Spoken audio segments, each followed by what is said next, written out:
Behind me are the Golan Heights, occupied Syrian territory since the Six-Day War in 1967. This is as far north in Jordan as you can get. But now the next journey I'll be making will be south.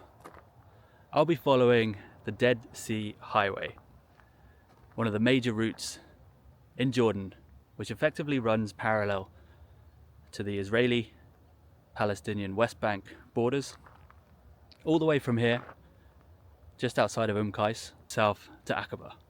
I won't be going as far as Aqaba, so we don't have time, but from here we'll be travelling for the next few days down to the Dead Sea itself. We'll be stopping at biblical locations, the place where Jesus got baptised. We'll be seeing ancient Roman ruins, and of course we'll be following the modern day border till we reach the lowest point on earth, which is the Dead Sea. So join me as I explore Jordan's Dead Sea Highway. So this road literally follows the border. Just outside you can see all this barbed wire, so that is the end of Jordan basically, and beyond that we can see loads of fields and what looks like olive groves and some forest land stretching across the plain now, which leads to the Sea of Galilee. Yeah, it's so close. It's pretty wild. On the other side of this valley basically you can see a road that's sort of running along the Golan Heights, and there's just those are Israeli cars that have just been passing along there, and it's incredible just how close it is. Down here, this is the Yarmouk River, and the other side of that is we can't go there, not unless we go a long way round. But I mean, the people in Qais, they cannot physically cross this border. They have to go and get visas. They have to make a long journey round just to see the other side of the valley basically. It's wild. Alright, so this first stretch of the Dead Sea Highway doesn't really follow the Dead Sea. It does, however, follow the Jordan River, which is to my right, and the Jordan River pretty much marks the route of the Jordanian, Israeli, West Bank, Palestinian borders. We started this journey just outside of Qais, which you would have seen on my other video. And for this first stretch of road, we have been stopped about 4 or 5 times by Jordanian army checkpoints. The first two, there was just some kids, had a few M16s, kind of not even loaded or anything, but they were friendly enough. Asked to see our passports and then quickly waved us on. 2 of the older guys who looked like they might have been in charge at one of the other checkpoints kind of took a little bit longer deliberating. They were very friendly, but I think they were a bit confused as to why 2 tourists were driving so close to the border. But a couple of radio calls later, they let us go on, said, sorry, welcome to Jordan, and they've allowed us to continue south on the Dead Sea Highway. So right now we're just running parallel to the Israeli border, which is perhaps maybe now is about 2 or 3 miles to our west. And this should bring us onto the main highway, which then continues down to where all the resorts are, the famous Dead Sea experiences happen. So we have left the Jordanian army checkpoints in the north behind, and we've now actually joined up with the official route of Highway 65. Less checkpoints. More cars then. Vans reversing it. Yeah, the driving in the towns is a little bit hectic, but Claire from Claire's Footsteps is doing an excellent job driving and honking at anyone who gets in her way. So only honked once. Anyway, Claire's going to take us down to a place called Pella, which is going to be our first real stop on the Dead Sea Highway.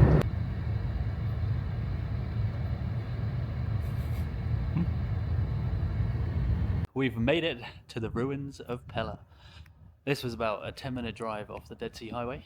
And yeah, you can see this ancient city is kind of nestled into the hills of the Jordan Valley, which is the lowest valley on earth, I've discovered. And beyond me, beyond the ruins, is Israel, perhaps 10, 15, 20 miles that way. This ancient city was overlooking a crossroads, caravan routes heading north and south along what's now the Jordan Valley Dead Sea Highway. And yeah, it was founded by the ancient people that called this place home. And then the name Pella actually comes from the Greco-Macedonian invaders or influence that sprung into this area thanks to Alexander the Great. Because Pella was actually Alexander the Great's birthplace, not here, but in Macedonia. And they named this city after Alexander's birthplace, Pella. So we're going to go down, take a walk through the ruins, and see what we can find.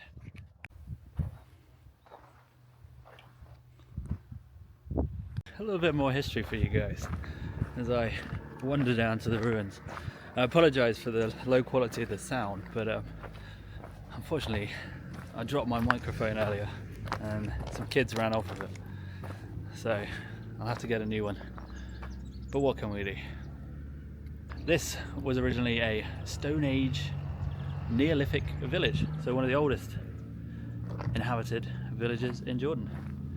And from those humble roots it grew into one of the mega Decapolis cities of the Roman Empire.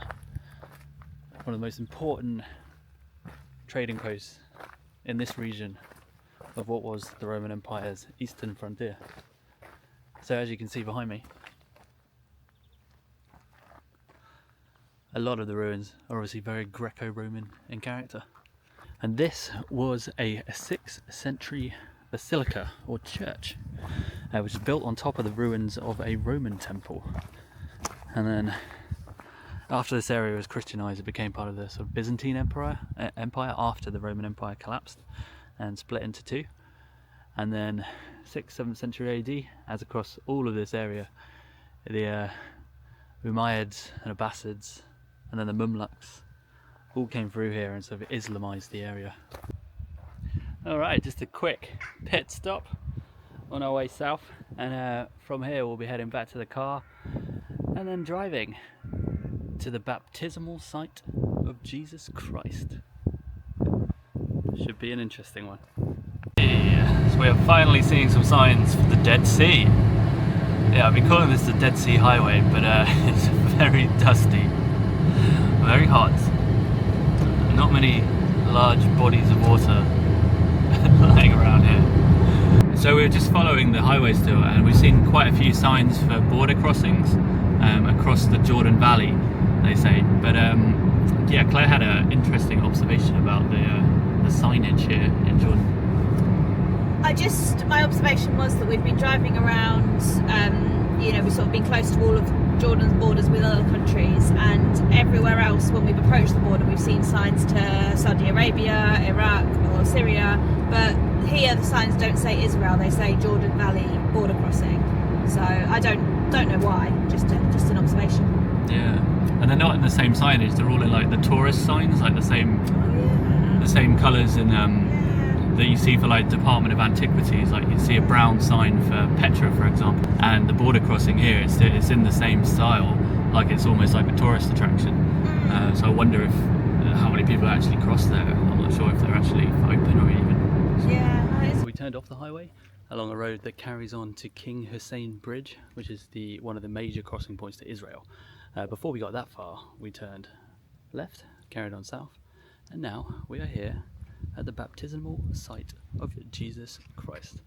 Now, I'm not religious at all. However, this is a very interesting historical place, purely because religion has obviously shaped so much of this, what is the Holy Land, for good and bad as well. So many conflicts have come about because of this.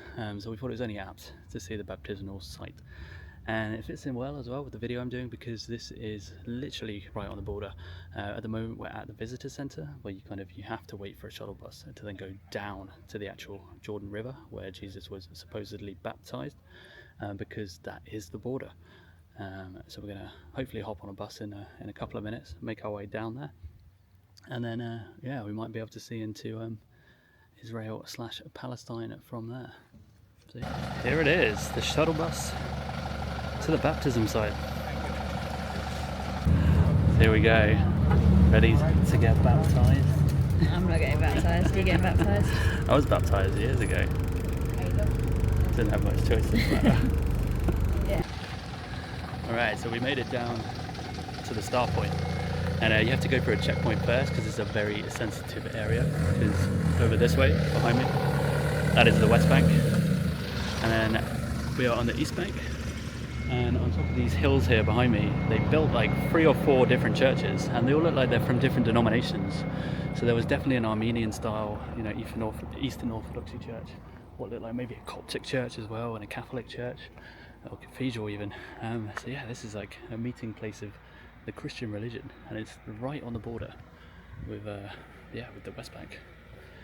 Now, of course, first stop is the gift shop. Is this the gift shop? Yeah.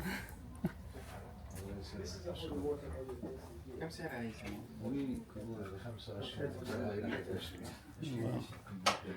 So you can buy all your icons,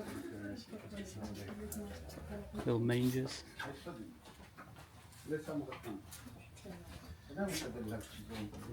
Jordanian wine. So yeah, very curious. Christian gift shop right on the border with West Bank in Israel. Very bizarre.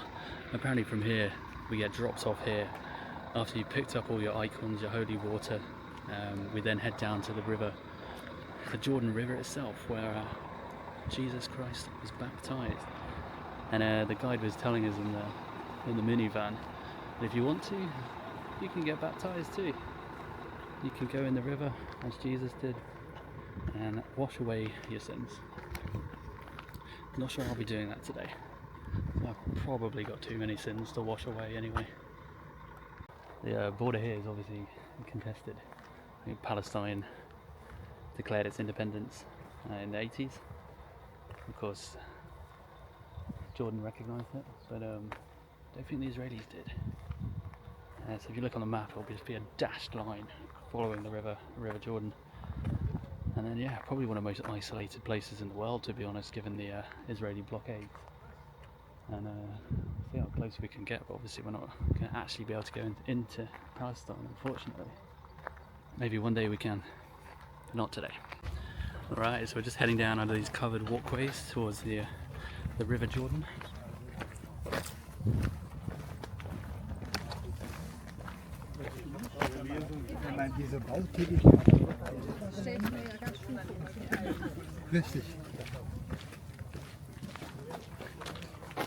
Quite busy, isn't it?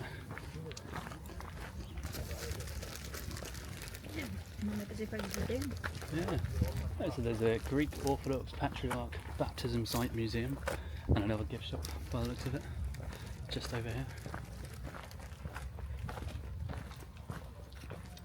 You can also, if you're hungry, get some supplies at the at the food stands they've got here. Definitely feels more like a tourist attraction than a place of religious significance. Look out in the river here. This is a part in the river, and this is a river. This is a border for East Bank and the West Bank.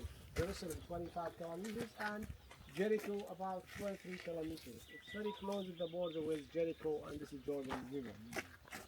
So I don't know if you heard the guide then, but this is literally the border. So the River Jordan down here is the border between East and West Bank, Jordan and Palestine. And they've built different denominational churches over here as well. So you've got Catholic churches, and then you've got Russian Orthodox churches as well. So yeah, now we're just racing down on this whistle-stop tour to find where Jesus was actually baptised. And there's quite a few soldiers around.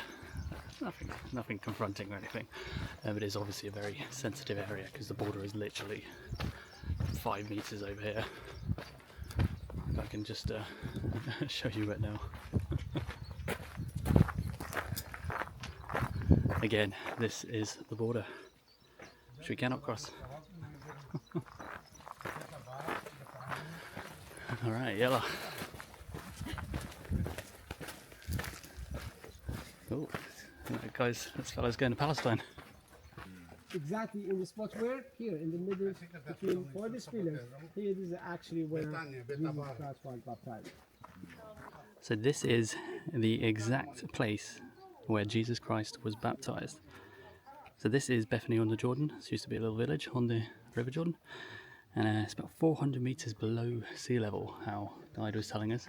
But yeah, this down here, where you can see these columns, these marble, not marble, stone pillars, in the middle of this, apparently, according to historians, scholars, our tour guide, this is where Jesus was baptized by John the Baptist, I think. So yeah, welcome to the Holy Land. We're now going to be walking directly along the border of the east and west banks. Even 2,000 years later, this is still a contentious place. So we just walked down to one of the Orthodox churches, and this fence here is literally the border with the West Bank. The river comes through the middle. This is the 1994 peace treaty line, when Jordan signed a peace treaty with Israel. And even though it's obviously Palestinian territories, Palestine's an unrecognized nation, and you can see a Israeli flag flying over there. I'm not sure if you'll see it on the camera, but yeah, it's as close as we'll get there.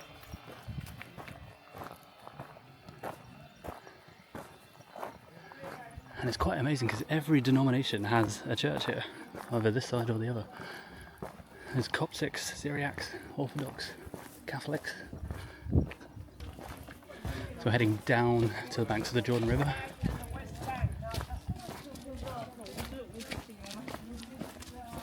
There we go, that is Palestine. Why is there an Israeli flag? Why is there a Palestinian flag? It's a very good question.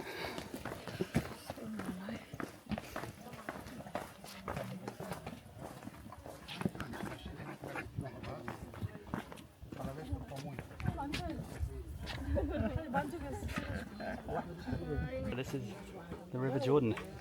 This is the 1994 peace treaty line, and it's so close you could literally swim there. If you're getting baptized here, you could swim across. They've got some little nets out, I think, which should possibly stop people floating over to the wrong side. But yeah, this is Palestine, right? There's an Israeli flag flying. Occupied territory, I guess. So this is the exact divide between East and West Bank.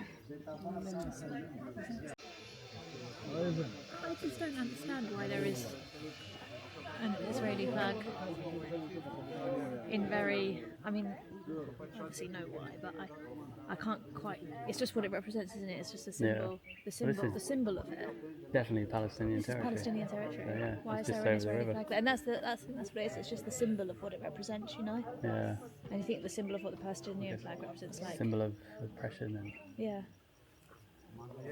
conquering the Palestinian territory. Isn't great? Yeah, crazy. Weird place. I mean, on the plus side, at least there's so many different denominations of Christianity seem to be getting along here. yeah. I mean, well, this is Jordan, That's a isn't it? This positive, is a different country. Yeah. Curious. What do you think? Should we swim? So, there we have it. First mission accomplished on the Dead Sea Highway. We found the baptismal site of Jesus Christ. But more than that, we also found the real divides between the East and the West Bank, which we could see so clearly standing in the, this really holy place. And it was quite sad seeing the Israeli flag flying from what is Palestinian territory. And I have to say, we've been traveling down the highway all day, about 3 or 4 hours now. And we started at the Golan Heights, which should have been Syrian territory. We travelled down, perhaps saw a little bit of Israel across the border in the Sea of Galilee. But then for the majority of that journey, we were travelling along what is the contested border between Palestine and Jordan. So it really shows how unfortunately divided the Middle East really is. But now we've been on the Dead Sea Highway all day, like I said, and we've yet to actually see the Dead Sea. So from here, our next stop is going to be the lowest sea on earth, the Dead Sea. We made it to the Dead Sea.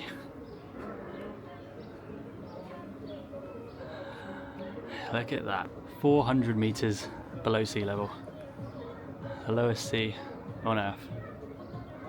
So this side is Jordan, and on the other side are the Palestinian territories, and the border of Israel and Palestine and Jordan meets somewhere in the middle. Good morning from the Dead Sea, the lowest place on earth. And today, after our lovely luxurious stay at one of the Dead Sea resorts, we're going to be continuing south on the Dead Sea Highway, actually following the Dead Sea today. And the mission this morning is to reach the lowest, officially the lowest point on earth, geographical extreme that I've always wanted to visit. So after some breakfast, going to head down the highway and then see what we can find. So before we head off down the Dead Sea Highway, I just wanted to point out how slightly surreal the Dead Sea resorts are here. So this side of the Dead Sea is completely built up with high-rise hotels, apartment blocks, luxury resorts like the Hilton, Holiday Inn, Ramada. But on the other side is West Bank, and I haven't been over there, of course. I haven't seen it, but from what I can see from here, it doesn't look as built up as this side. So it's quite a bizarre situation knowing that just over the water there, less than a few miles away, it's the occupied Palestinian territories. And reading the news this morning, you know, the Israelis are going in there. People are dying, people are suffering. And on this side, there's tourists like myself, admittedly, just enjoying the view. It's a bit weird, to be honest.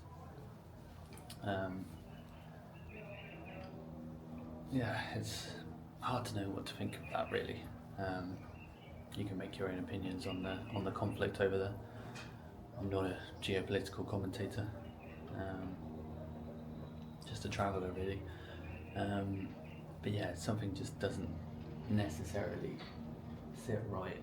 Not with this side of the border, I'm saying. Not with people coming here and helping out the Jordanian tourism industry for a start, but just the conflict itself is just so stark to see here. I think if you do come here, you shouldn't just come here for a holiday necessarily. You should come here and try and at least learn a little bit about what is happening on the west bank of the River Jordan and the Dead Sea. Alright, it's a slight hitch in the plan. Came out to the car park, and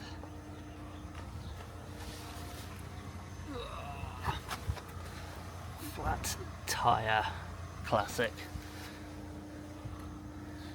But to be honest, given the roads around here, surprised it's taken 11 days of driving to get to this point. So we'll see how much of the Dead Sea Highway we can actually see today. I'll have to get this fixed first. So our man here has saved the day. Yes. Put the spare tyre on for us. Which is brilliant. Shukran. Cool, our man Shaukat there saved the day. So take two, back on the road again to the Dead Sea Highway. Hopefully this tyre gets us where we need to be. Let's go. This is the proper Dead Sea Highway. And it is glorious.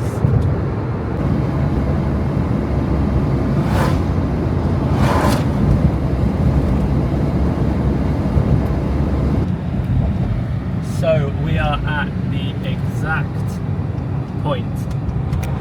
Well, the exact point is just to the west of us, in the middle of the Dead Sea. But the exact place where the Palestinian border ends and the Israeli border officially begins. Wow, so I'm so sorry for the wind. As I said, I lost my microphone yesterday, so I hope you can hear me. We've just pulled over on the side of the road because this view is insane. This kind of shows you exactly what the Dead Sea is about. So this is not only the lowest point on Earth, the lowest sort of depression, the lowest sea on Earth, it's also incredibly salty. So it's called the Dead Sea because not much can survive here, and because it's got such salinity, you also get these incredible patterns on the beaches. This is Salt Beach. The name kind of says it all, and you can see the turquoise and the multicolours and the blue and the greens. Just wait for the wind to die down.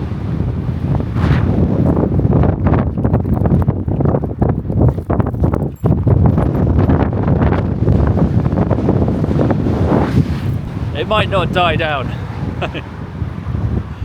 So in one direction you have Palestine, the occupied Palestinian territories, and then over here you now have Israel. What are the official borders anyway? The uncontested borders of Israel, and they meet in the middle of the lake, or the middle of the sea, sorry. And obviously this side is Jordan, and the Dead Sea is shrinking. It's fed by the River Jordan, and the Jordan River is not as voluminous as it used to be, thanks to man-made engineering works and depletion of water reserves in the Middle East. All of this is shrinking. Now what that means for the borders of all these free countries and territories in the future, who can say? So this is the other side of the Dead Sea, which is the industry basically. I was saying there's so many sort of valuable minerals and chemicals within the water and the rocks that for centuries, millennia even, the different civilizations used to come here and basically harvest what they could, whether that was salt. The Egyptians used to take, I think, bromine or bromide for their mummification processes, which made this an incredibly important kind of part of the ancient world, really. And today that continues. As you just saw, there's a huge factory there, and that's a bromine factory. We passed a whole load of salt harvesting operations as well. And so yeah, on the one side you've got all the, the fancy hotels, you've got the beautiful shores, and then you've also got heavy industry, which is probably not helping the water levels, if I'm honest. We are now officially at the lowest point on Earth, I think.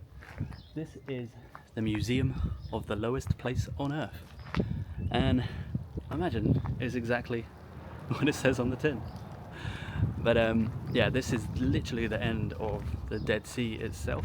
So this is parallel to the shores, the salty shores we've just been driving along, and there's not much further you can go along the Dead Sea until you run out of water.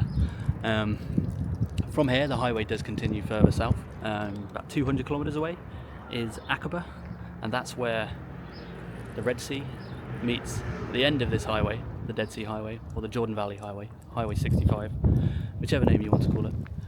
And that's where Jordan's border also ends. That is where Jordan, Israel, and the Sinai Peninsula, which is Egypt, all converge on the Red Sea. And here you are, the museum at the lowest place on Earth. So this is the museum. Yeah, I'll just give you a quick rundown of what I've been gleaning. People have lived here for almost 10,000 years. Nabateans were here, Byzantines were here, Romans were here, ancient Egyptians were here, Phoenicians were here. Anyone who's anyone in the ancient world was here, traded here, conquered here, lived here, passed through here. And yeah, and they were all here for the salt, the minerals, the chemicals for trade, dyes, mummification, all the things that made the ancient world go round. Some of the many archaeological finds been dug up around it. And these mosaics here that they're piecing back together, these were found in the Byzantine monastery of Lot, which should be above this place. I'm going to go see if we can find it, because there's a rather bizarre story to be told. Alright, let's go and find Lot's cave, and I'll tell you the story. Lot's cave. Which way? Ah, thank you. We should walk? That's the cave there. Oh, up The there. structure on the top. Oh, yeah. You So- have two options. Okay. You can go walk How long does from it here take? to the top. It's walking around like 30 minutes, 40 minutes like this. Okay. It's depend how you're gonna walk. Yeah, Right. Do it fast or not. Yeah. of course. And other option, some people they prefer to use this pickup. Okay. Van. He'll pick you up to the top and wait you till you finish and come back with him. How much does that cost? This man he takes 10 GD for the trip, 10. not person for the trip. Okay. It's not depend how many person £10. gonna sit. All right. And where's the walking trail? You wanna walk? You just go from here. Just from here? Okay, cool. Yeah, we're gonna walk. I mean, we're only in one of the hottest, driest places in the world. What can go wrong? All right, so I've just been given the keys to Lot's Cave. Apparently it's closed off at the moment, but the guy who runs the museum has given me Lot's keys. So we're gonna hike up to the top and hopefully find our way in to this mysterious biblical cave. As I tramp up this hot, dusty, steep road overlooking the Dead Sea, let me tell you about Lot. Now, Lot was a biblical character. He appears in the book of Genesis, the first book of the Bible, Torah, Quran, all of the Abrahamic religions. And his story is bizarre. Lot lived with his family on the other side of the Dead Sea, in a city called Sodom. Even if you're not religious, haven't read the Bible, you have probably heard of Sodom and Gomorrah. Now, these two biblical cities were essentially destroyed by God for being sinners. Lot, however, was an exception. He was a good man who just happened to live in the wrong city, and he was given the chance to leave before its destruction, which he gladly took. And he left with his family, his wife, his kids, and an angel warned him not to turn back, not to turn around and look at the destruction of the city he called home. Lot didn't. Lot's daughters didn't. Lot's wife did. And infamously, she was turned into a pillar of salt. Lot didn't know where to go. He crossed the Dead Sea onto this side where I am now, and Lot found a cave up here, the cave we're walking to. It's now called Lot's Cave. And that's where he sought shelter with his two daughters. Now, so far, a little bit strange, but nothing out of the ordinary for the sort of biblical events of the Old Testament. However, things start to get stranger. Now, Lot was giving a drink by his two daughters. However, they spiked his drink. He fell asleep. And this is where it gets really weird, because the two daughters then decided to have sexual intercourse with their own father. I'm not making this up. I told you it was bizarre, and it is. Now, the two daughters wanted two sons, which miraculously they were given. And even more bizarrely, one of them went on to found the Moab civilization, the Moab kingdom, which existed in the south of Jordan, and the other son went to found the kingdom of Ammon, which we discovered earlier when we were in Amman. As I said, it's a strange story. I'm not quite sure what the moral is, so if anyone could let me know the ethics and the what takeaways can we learn from Lot. Some people said it empowered women. I'm not sure about that. It sounds a bit incestuous to me, and perhaps there's more about the misogynism of the biblical era. But yeah, if anyone knows, please tell me, because I am struggling to understand the good in this story, if there is anything. But let's remember, this was the Old Testament. Not only did a lot of crazy stuff go down back in the biblical times, a lot of terrifying horrendous events happen too, and this might just be one of them. But anyway, let's continue. I'm almost at the top, and let's see what's inside Lot's Cave. Alright, so this is the last stretch. We've made it up the four-wheel drive track, and we've just got these steep steps to traverse before we get to the fabled cave of Lot. Let's see what secrets it holds.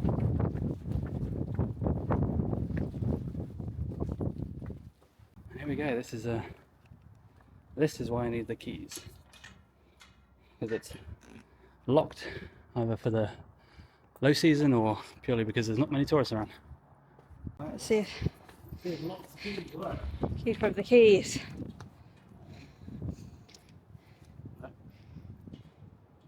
Maybe it's just this one.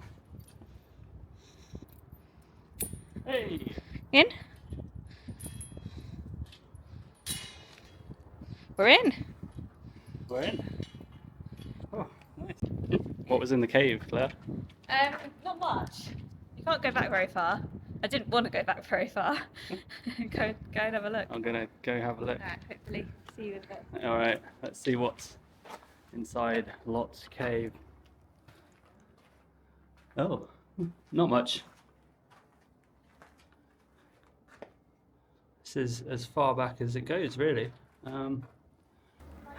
Alright, so that's Lot's Cave. Yeah, I mean, it's pretty interesting and to be stood in this biblical place. But I should just say, I just heard from Claire back there an interesting cog in the Lot story that possibly explains a little bit more about why the bizarre things that actually happened. So I was saying that in this cave, where I'm stood now, a little bit weird to be saying that actually, because the story is very strange. This is where Lot's two daughters drugged him or got him drunk or whatever they did to inebriate him and have their way with him. Apparently they did so for, I suppose, noble reasons. I think as the story goes, they believed the world had ended, Armageddon had come or whatnot, and that everybody else in the known world was dead. For that reason, they decided that it was down to them to repopulate the land, and that is the reason why what happened. Yeah, curious happenings in Lot's Cave. Alright, so I've just locked up Lot's Cave, and yeah, let's get out of this rather bizarre place. Some people going up in the forward row.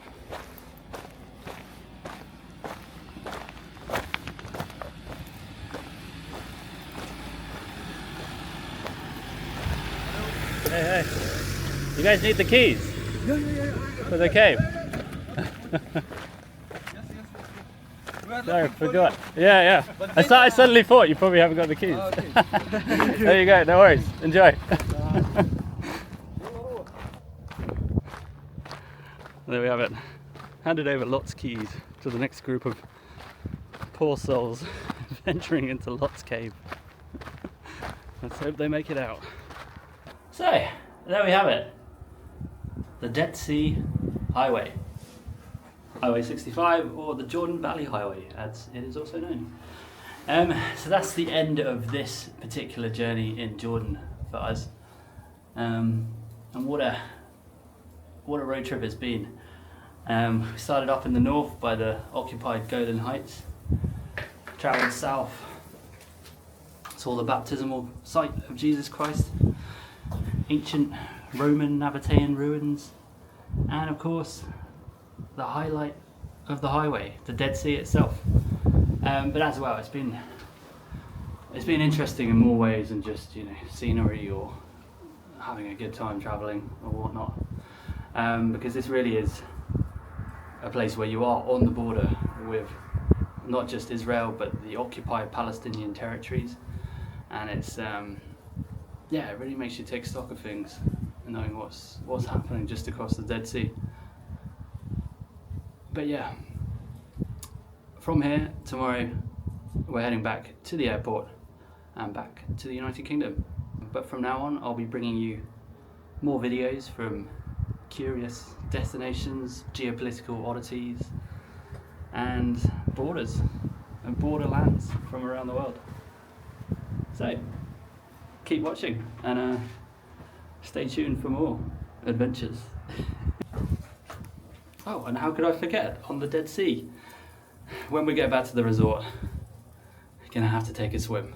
Although I might not show you pictures of me lathering myself up in Dead Sea mud, as a lot of YouTubers seem to do. Unless you want it, let me know in the comments.